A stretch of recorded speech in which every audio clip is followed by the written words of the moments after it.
সুস্থ থাকতে থালা বাসন কী দিয়ে ধোয়া উচিত যাতে শরীর সুস্থ থাকে, ভালো থাকে, কোনো ফুড পয়জন বা কোনো সমস্যা না হয়, আর থালা বাসন অনেক ভালো থাকে, তা কী দিয়ে ধুবেন?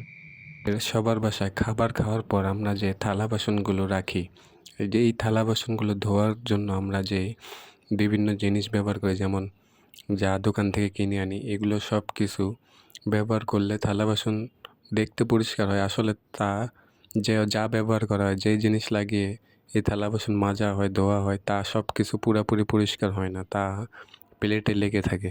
এই লেগে থাকার কারণে এগুলো যখন আমরা খাবার পরিবেশন করি, তখন এই খাবারের সাথে এগুলো আমাদের পেটে যায়, আর যাওয়ার কারণে অনেক সমস্যা হয়, যেমন ফুড পয়জিং, তারপরে খাবারজনিত যত রোগ আছে সেগুলো সব কিছু হয়।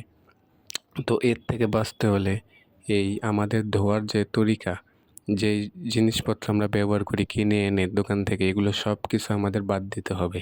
সর্বপ্রথম যে ধোয়ার স্ক্রাব থাকে, যা দিয়ে আমরা থালা বাসন মাজি, এই যা কাপড়ের হয় বা স্টিলের হয়, তারপরে অনেক সময় যেই স্ক্রাব দেওয়া হয় দোকানে কিনে আনার সময়, যে জিনিস আমরা কিনি তা দিয়ে যে স্ক্রাবটা দেওয়া হয়, এটা ব্যবহার করা যাবে না।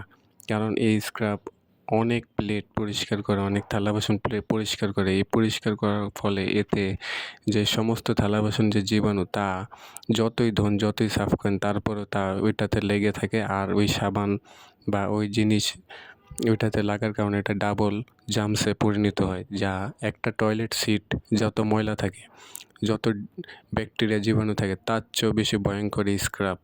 তো এই স্ক্রাবের বদলে ব্যবহার করুন হচ্ছে নারিকেলের যে চামড়া থাকে, যে ছোলা থাকে, ওইটা কেটে ওইটা ব্যবহার করুন।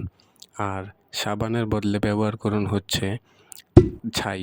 হ্যাঁ, এই ছাই পুরান দিনে যেভাবে ছাই দিয়ে মেজে থালা বাসন মাজতো, ওইটাই সবচেয়ে 1 নাম্বার আর সঠিক তরিকা। এতে থালা বাসন একেবারে ভালো মতো পরিপূর্ণভাবে পরিষ্কার হয়ে যায়, তারপর কোনো জীবাণু বা কোনো ব্যাকটেরিয়া কোনো কিছু থাকে না, ফলে খাবার খেলে ফুড পয়জন হয় না, ইনশাল্লাহ।